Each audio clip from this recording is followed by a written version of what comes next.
Hi, welcome to this, session, let's call it. My name is Annemiek Nu from Tarot Enlightenment, Anna with two A's, Annemiek. I'm very angry, not at you, at myself, but it took me a while before I discovered that it was about me, because I wanted to escape from that anger first. I needed to do that, yelling in the car, and walking around very fiercely to get rid of the energy. And then I started to forgive this guy. It's a client of mine, and he was with me because his wife wanted him to. That's what she said. And he said, because I want to change, I wake up, I don't have any sense of goal anymore. I don't know what I'm doing. I don't feel any joy anymore. I want to do things really different, but I'm not really sure which way to go. I'm a bit lost.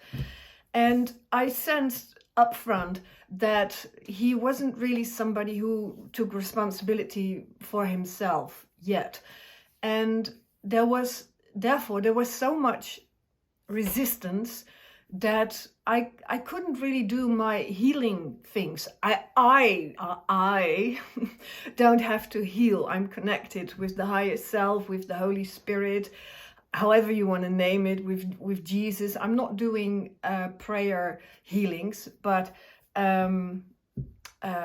maybe somebody else would call it that way. And he also didn't want to have the thing recorded because I won't listen to it again anyway. And actually that mood, it's not a mood, that mentality kept with him. He couldn't let it go. And he was dominant. He tried to be above me all the time, even though I explained to him that it's because of his past life that he wants to be above people. He's used to being the boss, the leader, the one who can say, like Michael Jackson and Elvis Presley could, hey, I don't like you. Why are you telling me I should stop taking drugs? You're fired. Somebody who gets his way. And he still has that sense in him. Part of him doesn't like that sense. So he's projecting that on the outside. He's projecting all kinds of things on the outside, not especially, but towards his wife and towards me. And I said wife, and he corrected me. He said, we're not married. We want to get married. And they are like together, I don't know, like 12 years or something. So that was kind of, oh, that's nice. And he judged people around him a lot. And that's okay within a session, because I can tell him, look, here you're doing it again, here you're doing it again. But he didn't get it. He sometimes it looked as if he got it. And then I finally could catch a feeling of him. He was a bit out of his head. Nice phrase, right? He was a bit out of his head, out of his mind, and I could have a glimpse, I could feel how sad he really is. So I started to go back into his life and ask him, where did you find a big loss? Where did you experience loss? Where did you really experience pain, anxiety? And then he started to talking about something that happened to his body. And then he had to go he showed his mother, he showed the hospital, and he felt exposed because it was about his male part. He was 18 years old and something happened, and it would have shocked everybody. He was afraid that it wouldn't work anymore. That's horrifying to an 18-year-old, even to an 88-year-old, but especially to a young guy. But because he's so used of being there, he didn't get to experience the pain, the shame even. And so since then he started to project his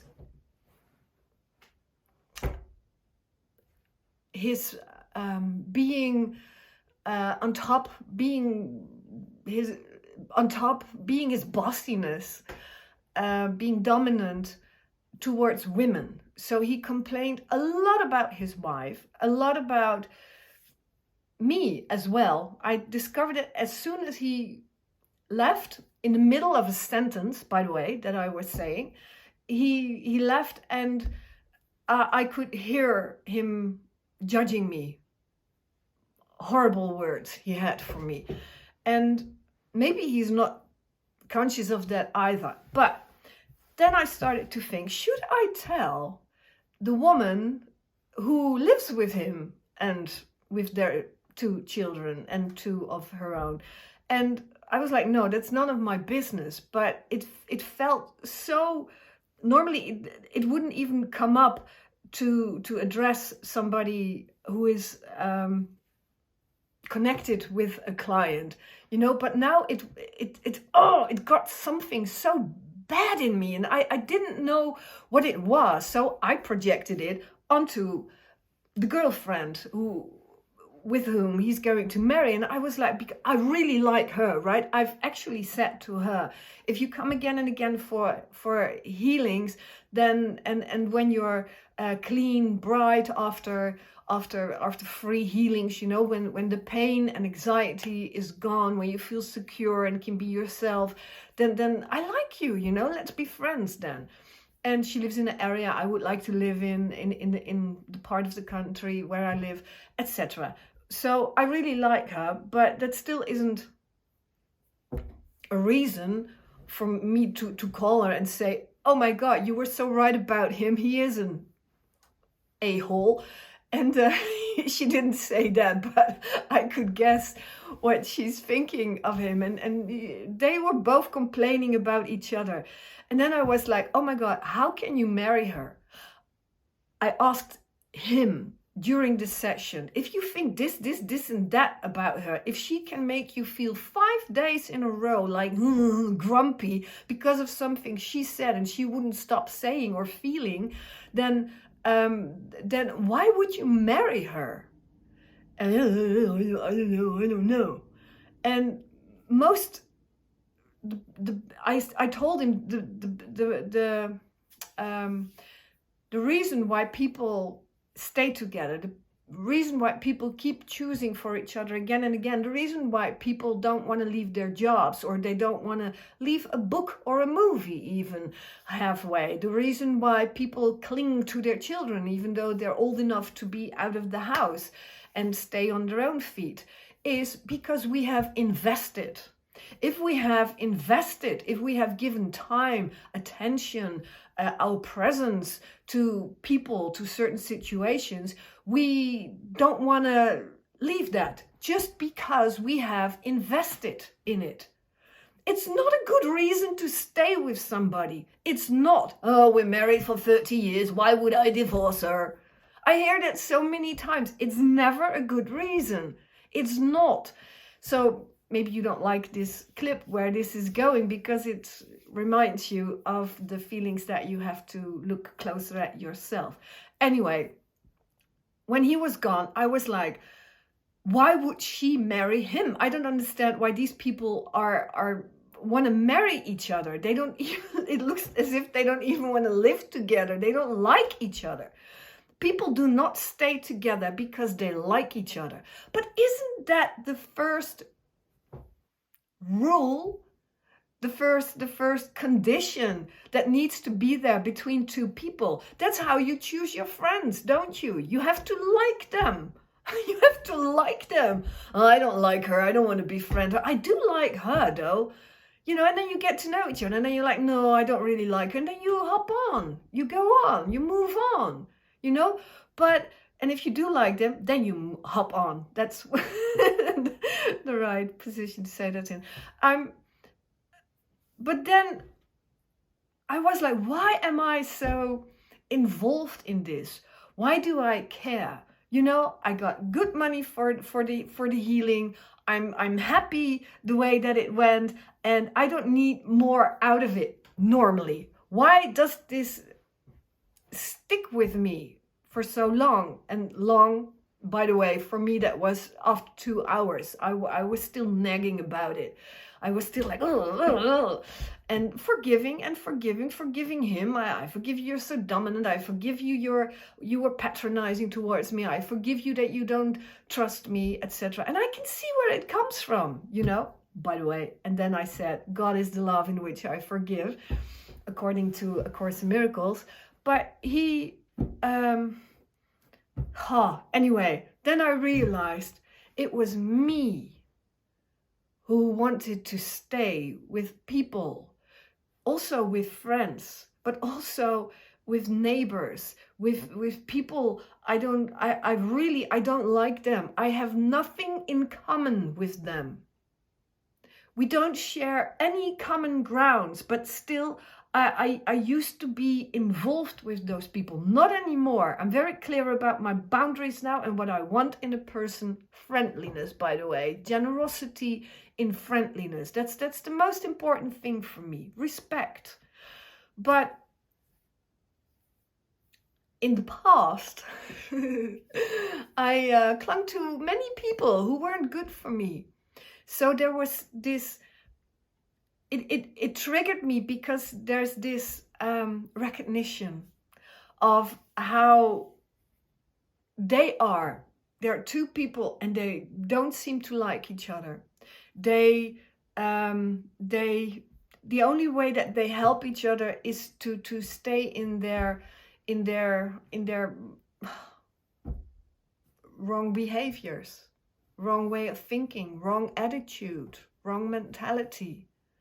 It's so difficult for them to get out of it because they, you know, she's like this, he's like that. And of course, it looks like a solid relationship because this hook and this hook, oh, it fits so perfectly. And then we think it's our hearts that fit. So let's fit our lives together. But it doesn't fit. It doesn't fit. People stay together way too long. Or, like I said before, for the wrong reasons.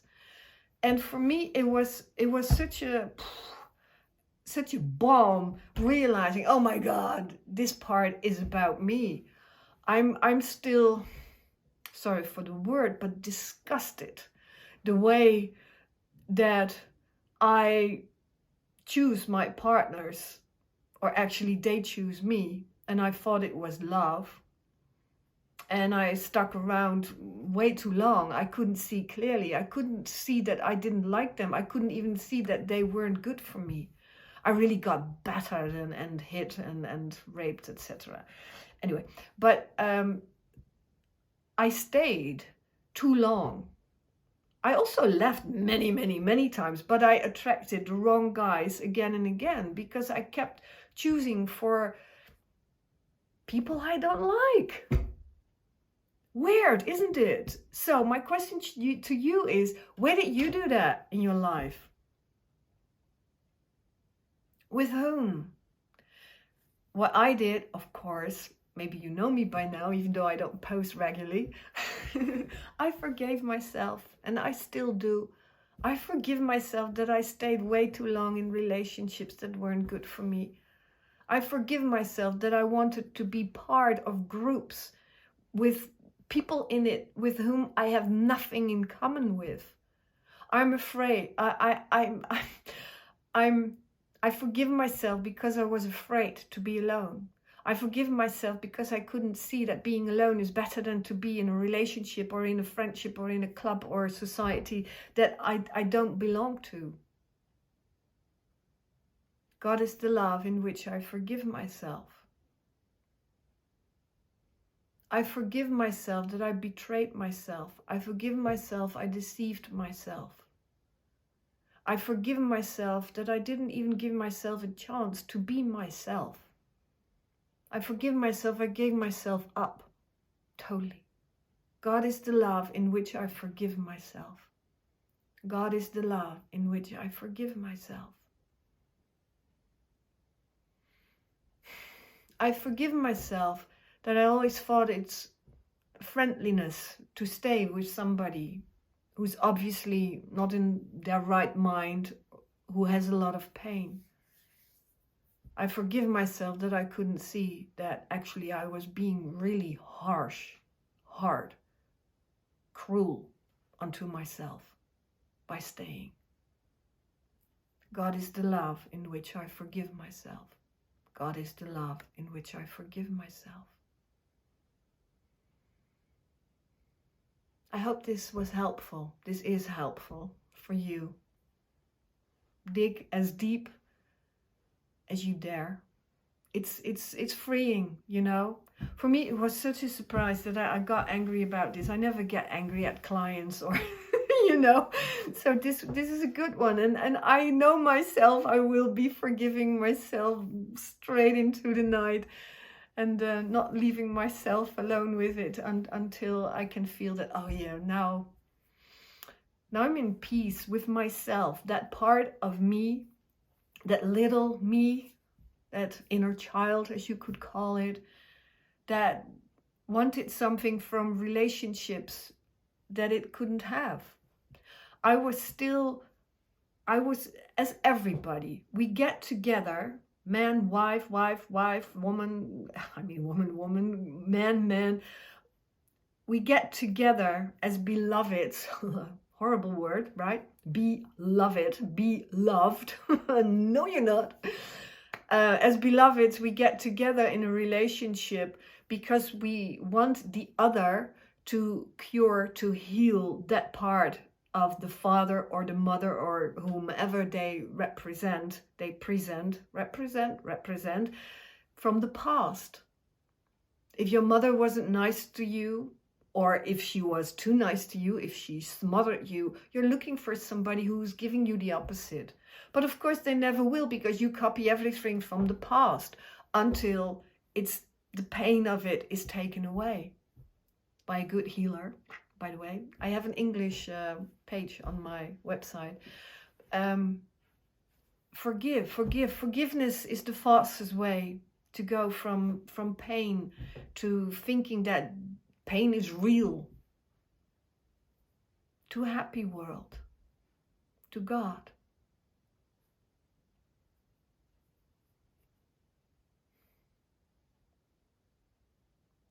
Thank you for watching.